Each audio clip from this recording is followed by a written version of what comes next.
విజయ్ సేతుపతిపై సంచలన ఆరోపణలు చేసింది ఓ యువతి. దీనిపై విజయ్ సేతుపతి తాజాగా స్పందించారు. తమిళ సినిమాల్లో ప్రముఖ నటుడిగా దూసుకుపోతున్నారు విజయ్ సేతుపతి. ఇక వరుస సినిమాలతో చాలా బిజీగా ఉన్న సమయంలో ఆయనపై ఒక మహిళ డ్రగ్స్ మరియు లైంగిక ఆరోపణలు చేస్తూ సోషల్ మీడియా వేదికగా పోస్ట్ చేశారు. ఇక ఈ పోస్ట్ తాజాగా వైరల్ గా మారింది.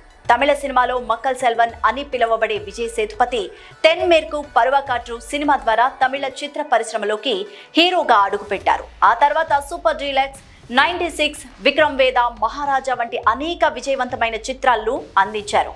ఇక రమ్య మోహన్ అనే social media user Vijay Sethupathi తనకు తెలిసిన ఒక మహిళ జీవితాన్ని నాశనం చేశారంటూ ఆరోపించి సంచలనాన్ని సృష్టించారు.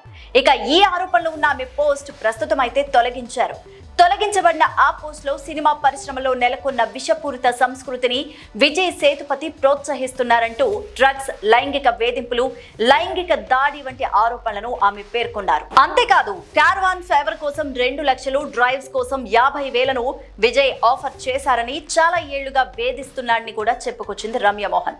ఇక ఈ పోస్టులు సోషల్ మీడియాలో సంచలనం సృష్టించడంతో అంతా షాక్ అయ్యారు.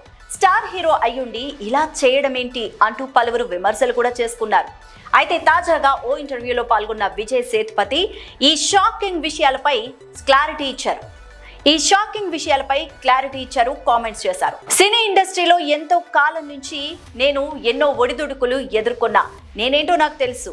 ఈ రకమైన తప్పుడు ఆరోపణలు నన్ను ఎప్పటికీ బాధించవు. కానీ నా కుటుంబం, సన్నిహితులు ఎంతో బాధపడుతున్నారు. వీటిని పట్టించుకోకండి. ఆమె ఫేమస్ కావడానికి ఇలా చేస్తోంది. కొన్ని నిమిషాల పాటు హైలైట్ అవుతుంది. పాపం ఎంజాయ్ చేయనివ్వండి అంటూ వారితో చెప్పాను. మేము సైబర్ క్రైమ్లో ఆమెపై ఫిర్యాదు చేశాం. 7 సంవత్సరాలుగా నేను ఎన్నో ఒడిదుడుకులు ఎదుర్కొని ఈ స్థాయికి వచ్చాను. ఇప్పటి వరకైతే దేనికి భయపడలేదు. ఇలాంటివి ఎప్పటికీ నన్ను బాధించవు, భయపెట్టవు. అలాంటి వారు ఎంతమంది వచ్చినా నన్ను ఏం చేయలేరు అంటూ చెప్పుకొచ్చారు విజయ్. ఇక ప్రస్తుతం దీనికి సంబంధించిన కామెంట్స్ సోషల్ మీడియాలో వైరల్ అవుతుండగా ఈ విషయం తెలుసుకున్న నెటిజన్లు ఆ యువతిపై మండిపడుతున్నారు.